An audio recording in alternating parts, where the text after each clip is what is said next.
everyone, this is Mamta Kuar and welcome back to my YouTube channel.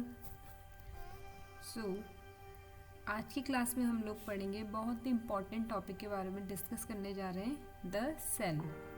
As we all know, cell is the basic and fundamental unit of our body. हमारी body की सबसे smallest unit है cell. जितने भी body के cell से मिलकर tissue बनता है, टिश्यू से मिलकर ऑर्गन बनता है, ऑर्गन से मिलकर सिस्टम बनता है और बहुत सारे सिस्टम्स को मिला के क्या बनती है, एक ह्यूमन बॉडी बनती है. Okay, so it will cell will not be specific to the human body only. Either it is किसी माइक्रो ऑर्गेनिज्म की बॉडी है, ह्यूमन बॉडी है, एनिमल बॉडी है. तो हर एक बॉडी है जो भी उसकी बेसिक यूनिट क्या होती है, सेल ही होती है. तो ये टॉपिक बहुत ज़्यादा इंपॉर्टेंट है सभी लोगों के लिए. So don't go anywhere and watch video till end. Video देखने से पहले अगर आप न्यू व्यूअर हैं तो please do not forget to subscribe my YouTube channel and don't forget to press the bell icon so that you will be getting the early notification of my next YouTube video. और video के last तक and तक बने रहें ताकि जो भी बीच में इंफॉर्मेशन है, इम्पॉर्टेंट इंफॉर्मेशन, वो आपसे मिस ना हो. So without wasting further time we will start the class. First of all, introduction.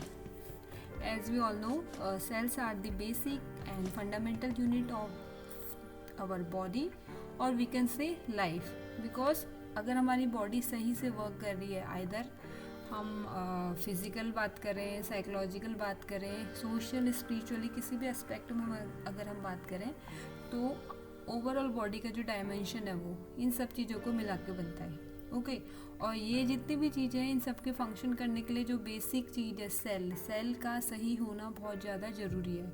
तो इसलिए हम सेल को फंडामेंटल यूनिट ऑफ लाइफ भी बोल सकते हैं. नेक्स्ट, सेल्फ रेप्लिकेटिंग स्ट्रक्चर होता है. And some organism consist of a single cells. जिन ऑर्गेनिज्म में एक सिंगल सेल ही होता है उन्हें हम यूनिसेल्युलर ऑर्गेनिज्म बोलते हैं. और जिनमें एक सेल से ज़्यादा सेल्स होते हैं प्रेजेंट, तो उनको हम लोग मल्टी सेल्युलर ऑर्गेनिज्म बोलते हैं. Okay, and the commonest and the basic diameter of the cell is 2 to 120 micrometre. Next one is the definition. So, cell is a basic structure and function unit of living organism. In other words, cell makes up living things and carry out activities that keep a living alive.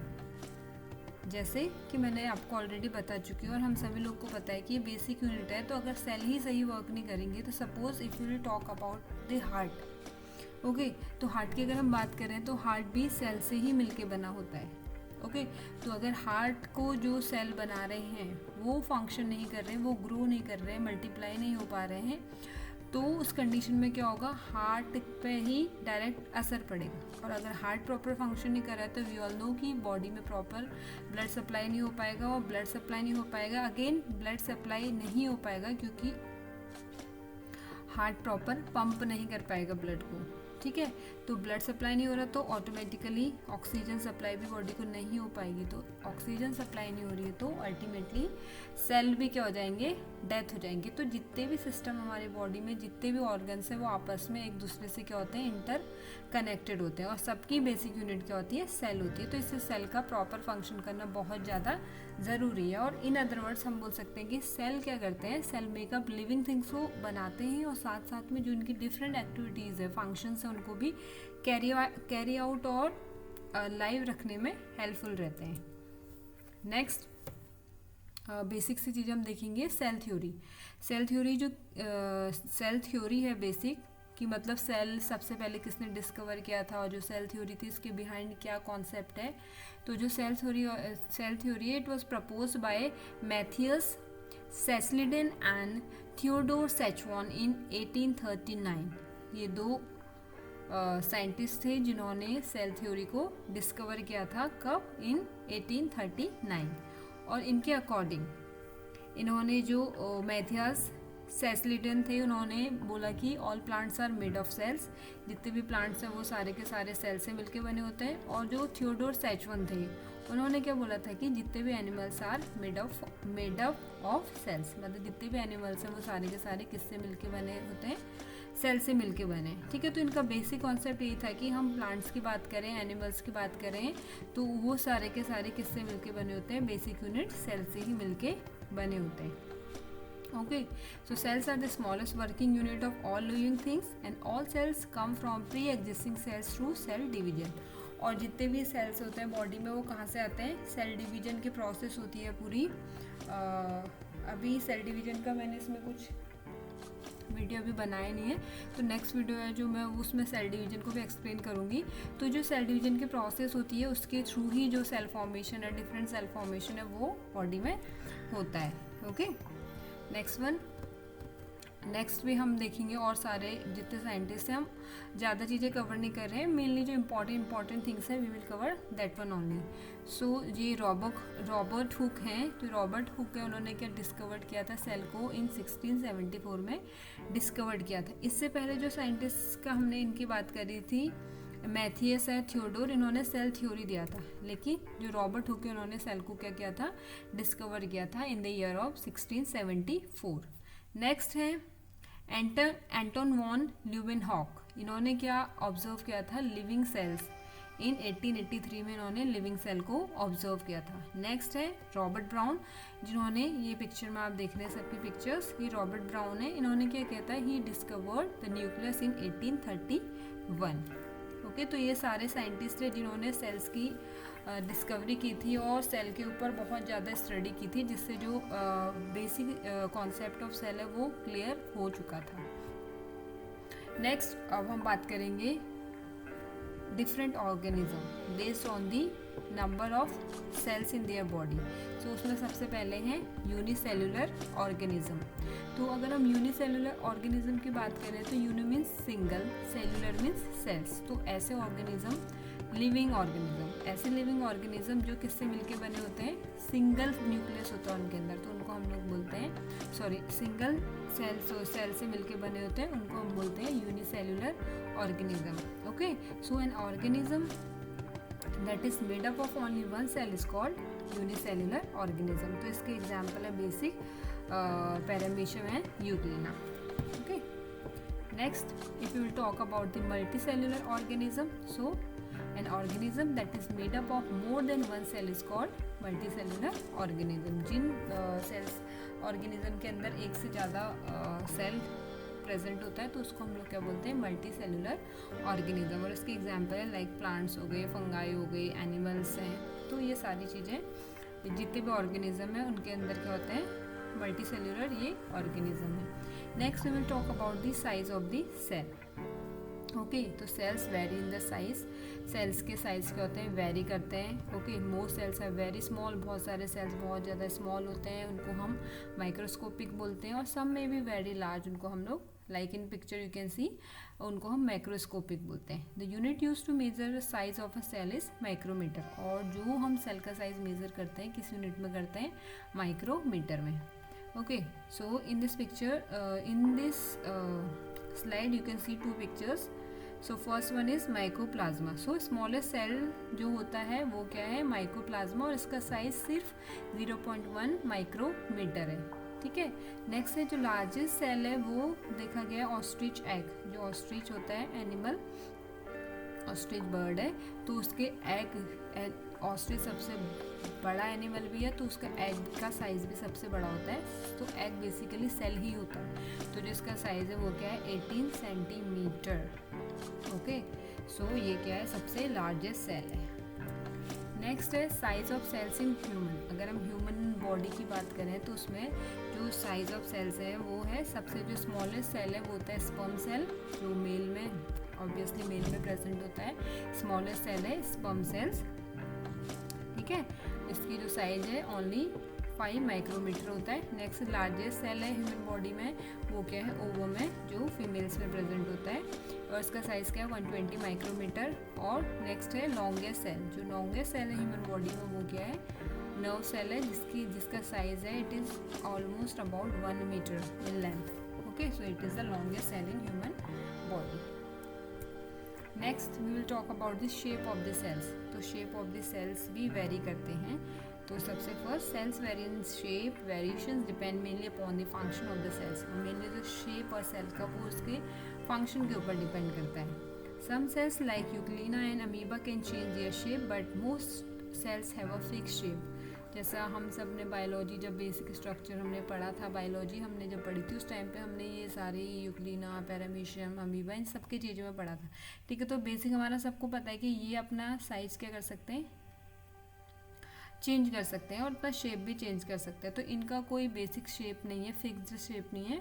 तो according to अपने function ही अपना shape क्या कर सकते हैं, change कर सकते हैं। But human RBC are circular biconcave for easy passes through the human capillaries. But जो आरबीसी सेल्स हैं, ब्लड में जो आरबीसी सेल होते हैं, उनका जो शेप होता है वो कैसा होता है, सर्कुलर होता है और बाइकॉन्केव, जैसे आप पिक्चर में देख सकते हैं।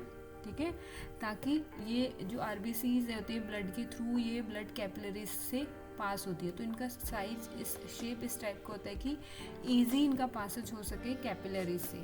Okay, so RBC generally biconcave और सर्कुलर होती है शेप में। Next we will talk about the nerve. अगर हम नर्व सेल की बात करेंगे तो nerve cells are branch to conduct impulses from one point to the another. और अगर हम नर्व सेल्स की, न्यूरॉन्स की बात करेंगे तो ब्रांच में होता है, उनका शेप क्या होता है, ब्रांच में डिवाइडेड होता है, क्योंकि पूरी बॉडी में क्या होना होता है, इन्फॉर्मेशन जानी होती है। तो जो इसका शेप है वो ब्रांच फॉर्म में होता है।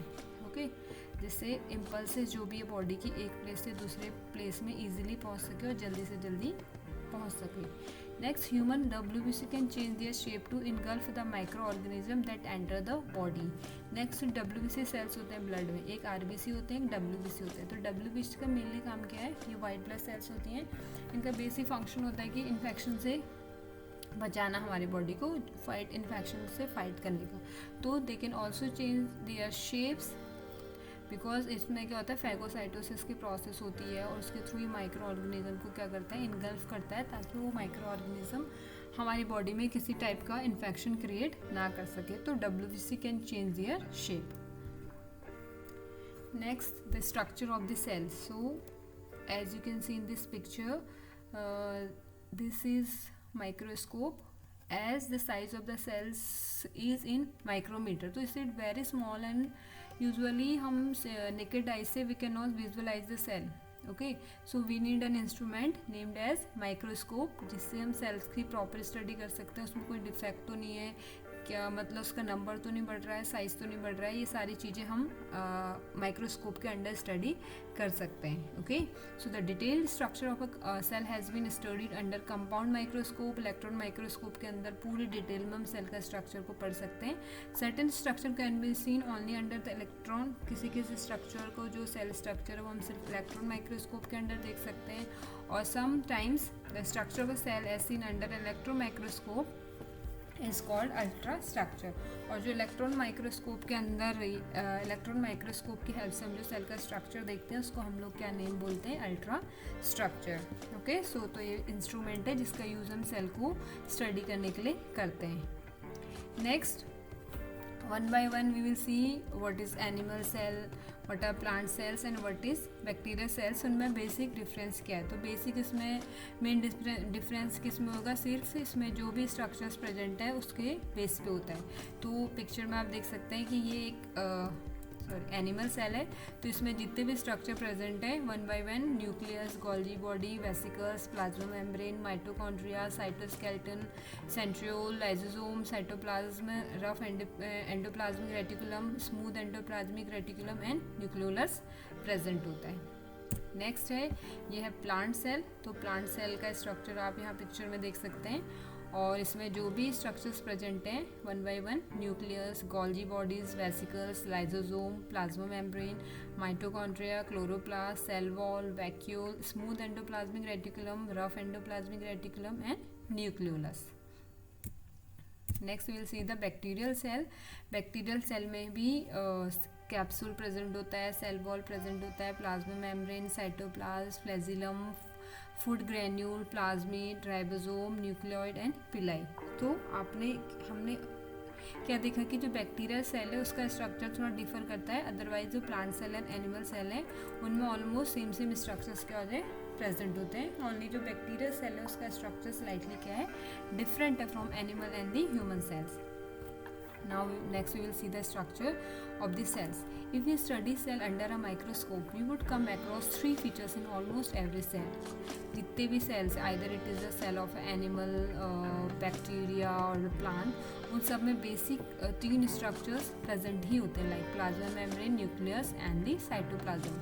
So all activities inside the cell and interaction of the cell with its environment are possible due to these features. और जितनी भी activities है cell की और जो इसका interaction है with its environment, वो इन सारे जो नीचे listed below है जितने भी ये features हैं, इसके जितने भी structures हैं, इनकी वजह से ही cell अपना function properly कर पाता है. तो इसमें सबसे first one है plasma membrane, next है nucleus, नेक्स्ट है साइटोप्लाज्म. साइटोप्लाज्म के अंदर cytosol and cell organelles. Cell organelles के अंदर endoplasmic reticulum, Golgi bodies, lysosomes, vacuoles, mitochondria, plastid, centrosome, cytoskeleton, ये सारे स्ट्रक्चर्स इसमें प्रेजेंट होते हैं. सो वन बाय वन हम इन सारे स्ट्रक्चर्स के बारे में एक शॉर्ट में स्टडी करेंगे. तो सबसे पहले plasma membrane. This is the structure of plasma membrane. So extremely delicate, thin, elastic, living and semi-permeable membrane होती है ये. It is made up of two layers of lipid molecules in which protein molecules are floating. ये mainly lipid molecules के layer से मिलके बनी होती है two, और उनमें क्या होता है proteins. ठीक है, लिपिड लेयर बाय लेयर होती है लिपिड, और इसमें क्या होता है प्रोटीन्स होता है. इसकी थिकनेस वेरी करती है from 75 to 110. It can be observe under electron microscope के अंदर ही हम सिर्फ प्लाज्मा मेम्ब्रेन को देख सकते हैं. और इसके फंक्शन क्या है, it maintains shape and size of the cells as plasma membrane outer membrane होती है, तो जो भी सेल उसका शेप और साइज को ये मेंटेन करने में हेल्प करती है, प्रोटेक्ट करती है. जो भी अंदर के इंटरनल ऑर्गन है सेल के उनको प्रोटेक्ट करती है.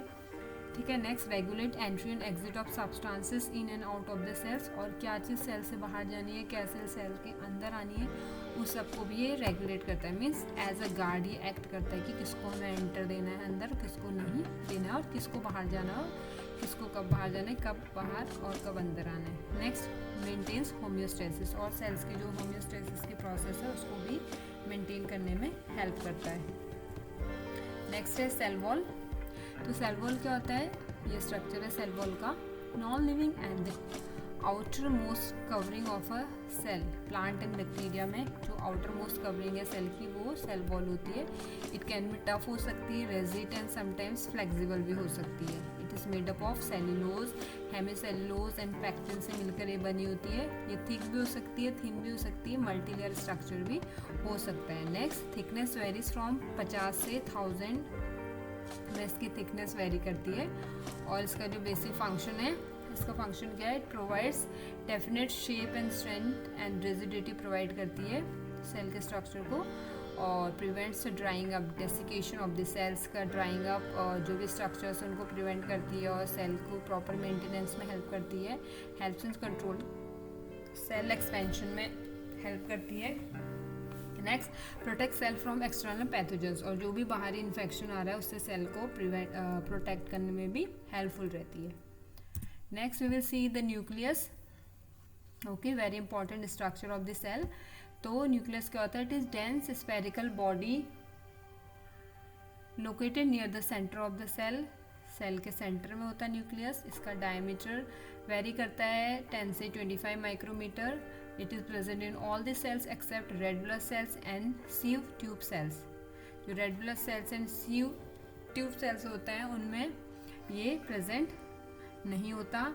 Well developed in plants and animals में वेल डेवलप्ड होता है. Under developed in bacteria and blue green algae. Cyanobacteria, इनमें बैक्टीरिया और साइनोबैक्टीरिया में ये मतलब अंडर डेवलप्ड होता है. Most of the sales are uninucleated having only one nucleus. बहुत जितने भी सेल्स होते हैं मेनली यूनिन्यूक्लिएटेड होते हैं. Okay, next few types of cells have more than one nucleus. Skeleton muscle cells होगी, लाइक बॉडी में, ह्यूमन बॉडी में स्केलेटन मसल सेल्स होगी, वो एक से ज़्यादा न्यूक्लियस उसके अंदर प्रेजेंट होता है. Okay, so it was all about nucleus. Next और भी चीज़ें हम न्यूक्लियस के बारे में पढ़ेंगे. Like nucleus has a double layered covering called nuclear membrane होती है इसके बाहर से. Nuclear envelope and nuclear membrane. Nuclear membrane has pores of diameter about, और इसमें जो पोर्स होते हैं प्रेजेंट 80 से 100 nanometre. Colourless dense shape present inside a nucleus known as nucleoplasm. और न्यूक्लियस के अंदर क्या होता है, एक कलरलेस डेंस शेप प्रेजेंट होता है, इसको हम न्यूक्लियोप्लाज्म बोलते हैं। और nucleoplasm contains round shape nucleolus and network of chromatin fibres. इसमें क्या होता है, एक राउंड शेप का न्यूक्लियोलस के अंदर एक राउंड शेप का न्यूक्लियोप्लाज्म के अंदर राउंड शेप का न्यूक्लियोलस होता है, और इसके अंदर ये जो आप सर्कुलर देख रहे हैं क्रोमेटिन फाइबर्स भी प्रेजेंट होते हैं। और जो ये फाइबर है, जो क्रोमेटिन फाइबर्स हमने देखे थे, ये क्या होता है, fibres are composed of deoxyribose nucleic acid DNA and protein histone. और जो ये जो क्रोमेटिन फाइबर्स हैं, इसके अंदर क्या होता है, डीएनए मॉलिक्यूल होता है और प्रोटीन हिस्टोन्स होते हैं। These fibres condense to form chromosome during the cell division. और ये ही फाइबर्स हैं जो सेल डिवीजन जब होता है उसमें क्रोमोसोम फॉर्मेशन में हेल्प करते हैं। ओके, और chromosomes contain stretchers of the DNA called jeans. और क्रोमोसोम्स के अंदर क्या होते हैं, जीन्स प्रेजेंट होते हैं। जैसे हर एक इंडिविजुअल में डिफरेंट जीन्स होता है, और वही gene and chromosome from one generation to another generation parents से ऑफस्प्रिंग में पास होते हैं, जिनके थ्रू जो भी कैरेक्टरिस्टिक फीचर्स हैं, मॉर्फोलॉजिकल और जो भी स्ट्रक्चरल फीचर्स आते हैं, इसीलिए पेरेंट्स के पेरेंट्स के जो भी फीचर्स होते हैं वो बच्चे में आते हैं, वो इसी कारण से आते हैं। Okay, then gene transfer the hereditary information from one generation to the next. और ये जो जीन बनता है लास्ट में, ये क्या करता है, हेरिडिटरी इन्फॉर्मेशन को एक जनरेशन से दूसरी जनरेशन में हेरिडिटरी इन्फॉर्मेशन को पास आउट करता है। नेक्स्ट, अब फंक्शन क्या है सेल का,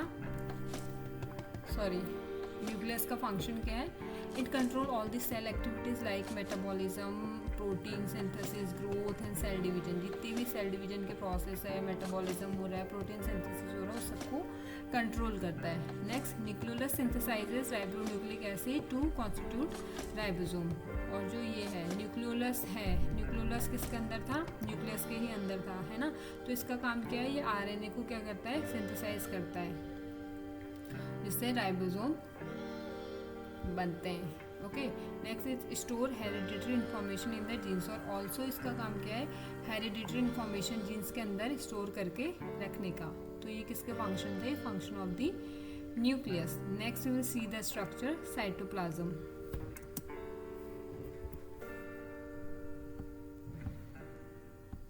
Next we will see the structure cytoplasm. So what is cytoplasm? It is a jelly-like material formed about 80% of water present between the plasma membrane and the nucleus. Here in cell structure आप देखेंगे कि जो cytoplasm है ये scattered form में present होता है, ठीक है। तो स्कैटर्ड फॉर्म में ये प्रेजेंट होता है बिटवीन द प्लाज्मा मेम्ब्रेन और न्यूक्लियस के बीच में। ये न्यूक्लियस है, ठीक है, न्यूक्लियस और प्लाज्मा मेम्ब्रेन के बीच में ये प्रेजेंट होता है। It contains clear liquid portion called cytosol and various particles. अब इसके अंदर बहुत सारे और स्ट्रक्चर्स प्रेजेंट होते हैं, okay, like cytosol. Then particles, proteins, carbohydrate, nucleic acid, lipids and inorganic ions भी इसके अंदर प्रेजेंट होते हैं। It also contains many organelles with a distinct structure and function. और भी बहुत सारे स्ट्रक्चर्स इसके अंदर प्रेजेंट होते हैं, जिनके भी अपने पर्टिकुलर कुछ स्पेसिफिक फंक्शन और स्ट्रक्चर होता है। Next, some of these organelles are visible only under electron microscope. और इनमें से कुछ स्ट्रक्चर्स ऐसे हैं जो सिर्फ ही अंडर इलेक्ट्रॉन माइक्रोस्कोप के ही अंदर विजिबल होते हैं। हम उसके कंपाउंड माइक्रोस्कोप या सिंपल माइक्रोस्कोप के अंदर नहीं देख सकते। We need ultra structure, means we need ultra structure study of the cell. Granular and dense in animal cells and thin in the plant cells. और अगर हम इसका डिफ्रेंशिएशन पढ़ें कि एनिमल सेल और प्लांट सेल में क्या डिफरेंस है साइटोप्लाज्म में, तो जो एनिमल सेल है वो ग्रेनुलर और डेंस फॉर्म में प्रेजेंट होता है इन एनिमल सेल्स, और प्लांट सेल में थिन फॉर्म में प्रेजेंट होता है। Next structure, endoplasmic reticulum. So this is the structure of endoplasmic reticulum. तो होता क्या है ये exactly, it is the network of the tubular and the vesicular structures which are interconnected with one another. ये क्या है, एक ट्यूबुलर नेटवर्क है, जैसे कि आप इसमें देख सकते हैं, it is a tubular network जो एक दूसरे से क्या होते हैं, इंटरकनेक्टेड होते हैं। Next some parts are connected to nuclear membrane while others are connected to the cell membrane. तो इनका कुछ पार्ट क्या होता है न्यूक्लियर मेम्ब्रेन से कवर्ड होते हैं और कुछ पार्ट क्या होता है सेल मेम्ब्रेन से कनेक्टेड होते हैं। जो एंडोप्लाज्मिक रेटिकुलम है ये further divided smooth endoplasmic reticulum and rough endoplasmic reticulum. तो जो स्मूथ एंडोप्लाज्मिक रेटिकुलम है उसमें राइबोसोम नहीं होता है और जो रफ एंडोप्लाज्मिक रेटिकुलम है उसमें राइबोसोम प्रेजेंट होता है। ओके, सो नेक्स्ट हम देखेंगे डिफरेंस क्या है between rough endoplasmic reticulum and the smooth endoplasmic reticulum. तो जो स्मूथ एंडोप्लाज्मिक रेटिकुलम है राइबोसोम उसमें एब्सेंट होते हैं, where is in rough endoplasmic reticulum ribosomes are present. The site of synthesis of lipid and steroid hormone, इसमें mainly lipid और steroid hormone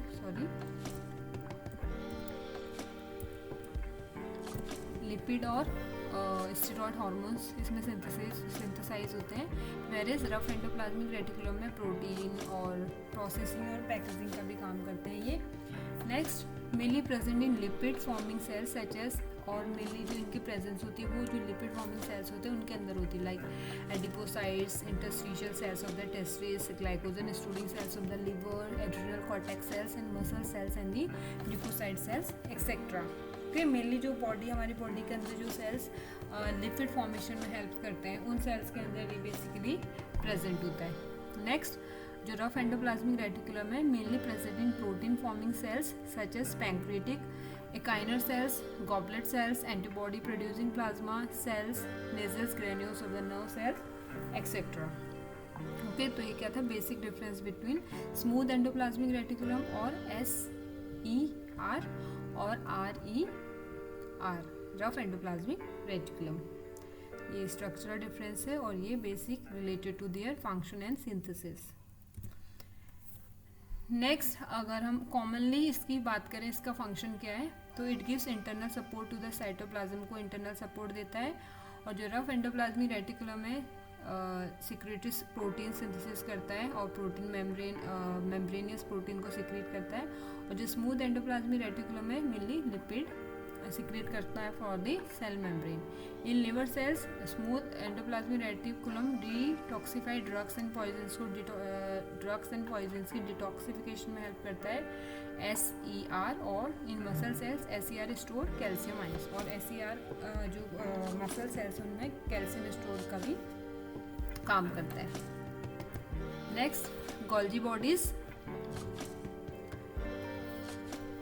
So the Golgi bodies is a collection of membrane enclosed sacs composed of 4 and more stacked layers of thin flat enclosed vessels lying near the side of the nucleus। और ये Golgi structures होते हैं mainly nucleus जैसे centre में, तो nucleus के आसपास में ये Golgi apparatus प्रेजेंट होते हैं। ठीक है, मेनली ये भी क्या है थोड़ा सा जो स्ट्रक्चर है इसका थोड़ा सा क्या है कॉम्प्लिकेटेड स्ट्रक्चर है, आपस में ही ये भी क्या है आपस में इंटरकनेक्टेड है और थोड़ा स्टॉक्ड। ठीक है, थोड़ा मतलब एक कॉम्प्लेक्स स्ट्रक्चर है। It is consist of multi layer discrete compartments इसके अंदर होते हैं, ये मल्टी लेयर डिस्क्रीट कंपार्टमेंट आप इसके अंदर देख सकते हैं।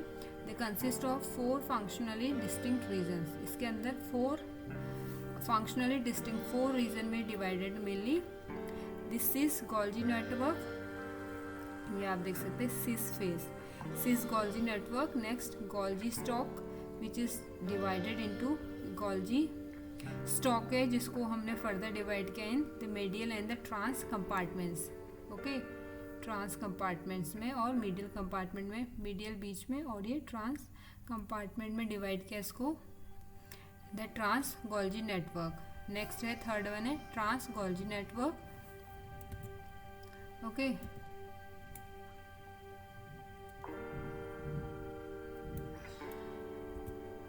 Next function of the Golgi bodies. तो गोल्जी बॉडी का फंक्शन क्या है, wrapping and packaging department of the cell.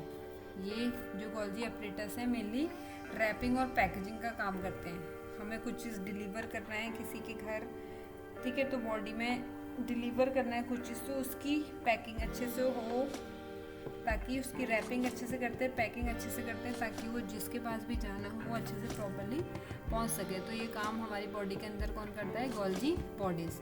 It produces granules, that is membrane enclosed complexes which store hormones enzyme in the protein secreting cells. It packages protein. Protein packaging में भी help करता है.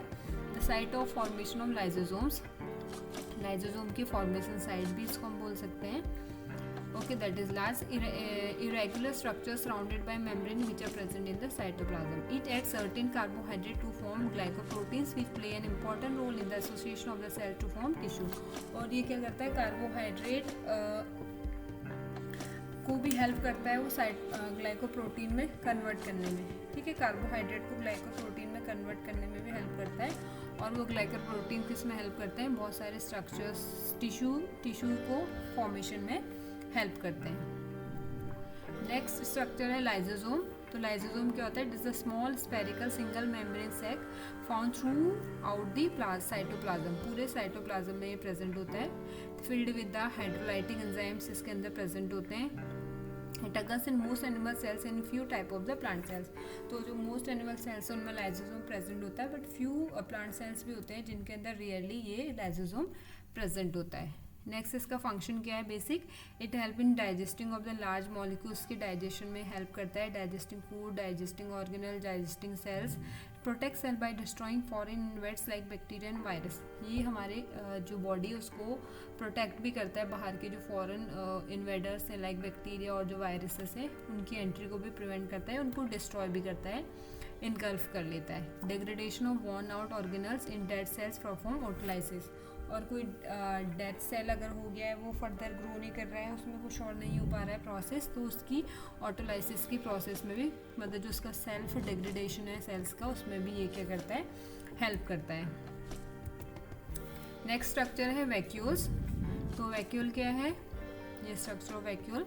Single membrane sac filled with liquid और sap water, sugar and ions. ये क्या होता है, single cell सेक है जिसके अंदर क्या होता है, वाटर और शुगर आयंस प्रेजेंट होते हैं, शुगर एंड आयंस प्रेजेंट होते हैं. In animal cell vacuoles are temporary small in size and few in number. अगर हम एनिमल सेल्स की बात करेंगे तो वैक्यूल्स टेम्परेरी प्रेजेंट होते हैं, मीन्स परमानेंट नहीं है, टेम्परेरी प्रेजेंट होता है और इनका साइज़ बहुत ज़्यादा स्मॉल होता है और फ्यू इन नंबर्स होते हैं, एज इसका ज़्यादा कुछ यूज़ नहीं होता है.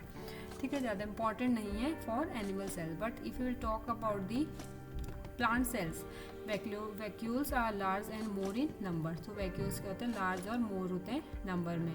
इट मे बी कॉन्ट्रेक्टाइल और नॉन कॉन्ट्रेक्टाइल, और ये कॉन्ट्रेक्टाइल भी हो सकता है और नॉन कॉन्ट्रेक्टाइल भी हो सकता है. Okay, vacuoles.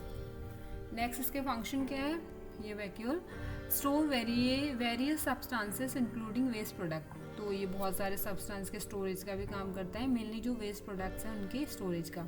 उसमें ऑस्मोटिक प्रेशर भी मेंटेन करता है सेल का. और जैसे अगर हम एनिमल सेल्स की बात करेंगे तो अमीबा सेल्स होते हैं, उसमें फूड स्टोरेज का भी काम करता है. Provide turgidity and rigidity to the plant cells. और अगर हम प्लांट सेल्स की बात करेंगे उसको एक रिजिडिटी और टफनेस प्रोवाइड करने का भी काम करता है. नेक्स्ट स्ट्रक्चर है mitochondria. Again it is a very important structure of the cell और it is also known as the power house of the cell. So इसके बारे में डिस्कस कर लेते हैं. It is a small and rod shaped organelle bounded by two membrane, inner and outer. ये भी क्या होता है, स्मॉल ऑर्गन है, रॉड शेप्ड इसके ऑर्गेनल, रॉड शेप ऑर्गेनल है ये. इसमें इनर और आउटर लेयर होती है. The outer layer membrane is smooth and encloses the contents of the mitochondria. तो जो इसके आउटर मेम्ब्रेन होती है वो क्या होती है, इनक्लोज करती है, स्मूथ होती है और बहुत सारे जितने भी ऑर्गन्स हैं माइटोकॉन्ड्रिया के इसके अंदर प्रेजेंट रहते हैं. Next, inner membrane is folded in the form of shelf like invert projection called cristae. Okay, और जो इसकी आउटर लेयर है, सॉरी जो इनर लेयर है वो, जो इसकी इनर लेयर और आउटर लेयर, तो जो इसकी इनर मेम्ब्रेन है फोल्डेड होती है, फॉर्म्स शेल्फ लाइक, शेल्फ जैसा फॉर्म करती है, इनवर्ट प्रोजेक्शन कॉल्ड, उसको हम क्रिस्टी कहते हैं. Okay, next, inner cavities filled with matrix which contain many enzymes. और जो इसकी इनर लेयर होती है उसमें बहुत सारे एंजाइम्स प्रेजेंट होते हैं. It contains their own DNA which are responsible for many enzymatic actions. और उन एंजाइम के खुद के DNA होते हैं और जो बहुत सारे एंजाइमेटिक एक्शंस, एंजाइम्स हमारी बॉडी के बहुत सारे एंजाइमेटिक फंक्शन या एक्शंस में हेल्पफुल रहता है. नेक्स्ट, माइटोकॉन्ड्रिया का फंक्शन क्या है. As you all know it is the power house of the cell. तो पावर जनरेटिंग यूनिट है सेल की. Important to maintain proper concentration of the calcium ions within the various compartment of the cell. Mainly इसका जो calcium ions है, जो ions का regulation है उसमें हेल्प करता है. ठीक है, मेनली जो कैल्शियम आयन है उसके कंसंट्रेशन को प्रॉपर्ली मेंटेन करने में सेल के जो कंपार्टमेंट्स है उसके अंदर प्रॉपर्ली कैल्शियम का आयन का जो कंसंट्रेशन उसको मेंटेन करता है. Energy transduction through the respiration के थ्रू एनर्जी भी प्रोवाइड करता है बॉडी को. और रिस्पॉन्सिबल फॉर द थर्मोजेनेसिस, और बॉडी का जो टेम्परेचर है और जो थर्मोजेनेसिस की प्रोसेस है उसमें भी क्या करता है, हेल्पफुल रहता है, as it is the power house of the cell. Next we will see structure plastids. So plastids क्या है? Plastids are the double membrane bound organelle found inside plants and sun algae. ये जो plastids होते हैं ये animal में नहीं present होता है, ये ओनली इन प्लांट सेल्स और सम एल्गाई में प्रेजेंट होता है. प्लांट सेल्स और एल्गाई में प्रेजेंट होते हैं. They are responsible for activities related to making and storing of the foods. और प्लांट्स में जो भी फूड का स्टोरेज है और मेकिंग ऑफ फूड है उसमें हेल्पफुल रहता है. They offer contain different types of the pigments that can change the colour of the cell. और एट द सेम टाइम इसमें बहुत सारे ऐसे पिगमेंट भी प्रेजेंट होते हैं जिनके कारण जो सेल का कलर है वो चेंज भी हो सकता है. नेक्स्ट है क्रोमोप्लास्ट. क्रोमोप्लास्ट है क्या है? Chromoplast are plastid that produce and store pigments. तो क्रोमोप्लास्ट भी क्या करते हैं, मेनली ये भी प्लांट सेल्स में ही होता है. ये क्या करते हैं, स्टोर पिगमेंट्स को स्टोर और प्रोड्यूस करते हैं. They are responsible different colour found in leaves, fruits, flowers and vegetables. तो मेनली जैसे अलग अलग वेजिटेबल का अलग अलग कलर होता है, उनके लीव्स का अलग अलग कलर होता है, फ्लावर्स का अलग कलर होता है. तो ये जो क्रोमोप्लास्ट है ये उसके लिए रिस्पॉन्सिबल है. ये प्लांट सेल में प्रेजेंट होता है और कलर्स ऑफ दी ये colour of the fruits, leaves, flowers, vegetables का जो कलर है उसके लिए रिस्पॉन्सिबल होता है. लाइक कुछ एग्जांपल है, लाइक जैसे कैरेट का जो कलर है उसमें कैरोटीन प्रेजेंट होता है जिसके कारण कैरेट का कलर ऑरेंज होता है. मैंगो में जेंथोफाइल प्रेजेंट होता है, ठीक है, पिगमेंट. और टोमेटो में पिगमेंट लाइकोपीन. तो इनके कारण ही जो कलर है ये वेजिटेबल्स का और फ्रूट्स का वो अकॉर्डिंगली होता है. Next we will talk about the leucoplast. So leucoplast are colorless plastids that store foods.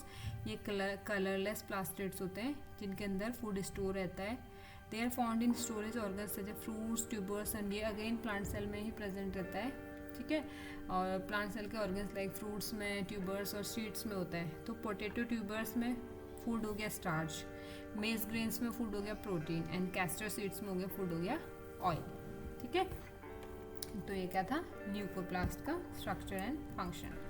Next chloroplast हम पढ़ेंगे. तो क्लोरोप्लास्ट का ये स्ट्रक्चर है. क्लोरोप्लास्ट अगेन क्या है, double membrane bound organelle found mainly in plant cells में ये भी होता है chloroplast. Usually spherical and discoidal in shape. इसका स्फेरिकल और डिस्कॉइडल शेप होता है. Shows two distinct regions, grana and stroma. इसके दो, ये स्ट्रोमा एंड ये ग्रेनम, इसके दो स्ट्रक्चर है. Grana, the grana are stacks of thylakoids, membrane bound flattened disc, this one, and thylakoids contain chlorophyll. और इन thylakoids के ही अंदर जो ग्रेना thylakoids है उसके ही अंदर क्या होता है, ये thylakoid है, इसके कारण ही क्या होता है, क्लोरोफिल प्रेजेंट होता है, which are responsible for the photosynthesis.